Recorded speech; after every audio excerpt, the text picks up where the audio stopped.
अयोध्या में प्रभु श्री राम का आगमन हो चुका है। प्रभु श्री राम सिर्फ और सिर्फ विष्णु भगवान का अवतार ही नहीं थे, वरन प्रभु श्री राम सत्य, न्याय और मर्यादा के जीता जागता उदाहरण थे। वो यूं ही नहीं मर्यादा पुरुषोत्तम के नाम से जाने जाते हैं। उनके लिए ये जो नाम उपयोग में लाया गया था और जो इस नाम से उन्हें संबोधन किया जाता है, इस नाम के पीछे बहुत बड़ी कहानी है, बहुत पुरानी कहानी है।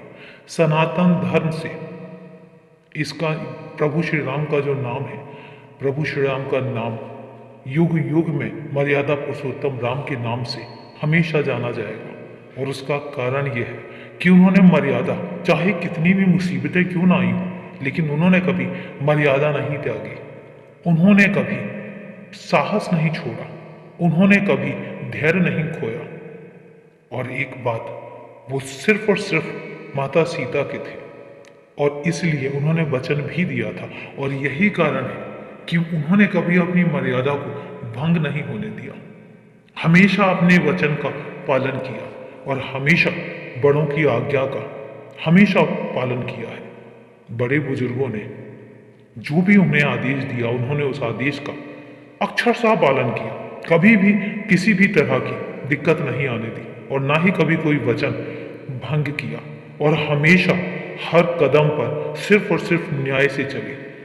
जबकि ऐसा नहीं है, विष्णु भगवान के अवतार थे वो। उन्हें पता था कि माता सीता का हरण होगा, उन्हें पता था कि उन्हें वनवास जाना पड़ेगा, उन्हें पता था कि जब वो बड़े होंगे तो उन्हें 14 वर्ष के लिए अपने माता पिता से सबसे दूर होना पड़ेगा। और वो ये भी जानते थे कि उनके वनवास जाने की वजह से उनके पिता का निधन होगा। लेकिन सब कुछ जानते हुए भी ऐसा नहीं है, वो स्वयं भगवान के अवतार थे, वो सब कुछ पलट सकते थे, लेकिन उन्होंने नहीं पलटा। सब कुछ इसी तरह से चलने दिया, सब चीजें जानते हुए भी, क्योंकि उन्हें पता था विधि का विधान कभी कोई नहीं पलट पाया। क्योंकि वो जब विष्णु भगवान का अवतार लेकर धरती पर पैदा हुए तो वो भी जानते थे कि वो एक पुरुष के रूप में पैदा हुए हैं, एक हम तुम जैसे मनुष्य के रूप में उनका जन्म हुआ है।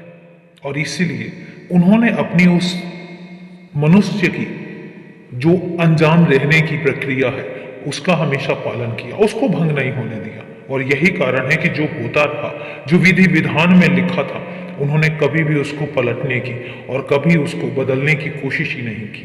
उन्होंने विधि विधान के हिसाब से हर चीज को अक्षरशः पालन किया। तो ऐसे थे मर्यादा पुरुषोत्तम राम।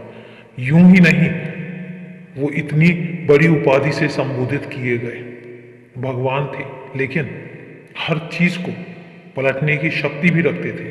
लेकिन उन्होंने कुछ भी नहीं बदला, वो सब कुछ सिर्फ और सिर्फ विधि विधान के हिसाब से करते चले गए। तो ऐसे थे मर्यादा पुरुषोत्तम राम। बोलो जय श्री राम, खुश रहो।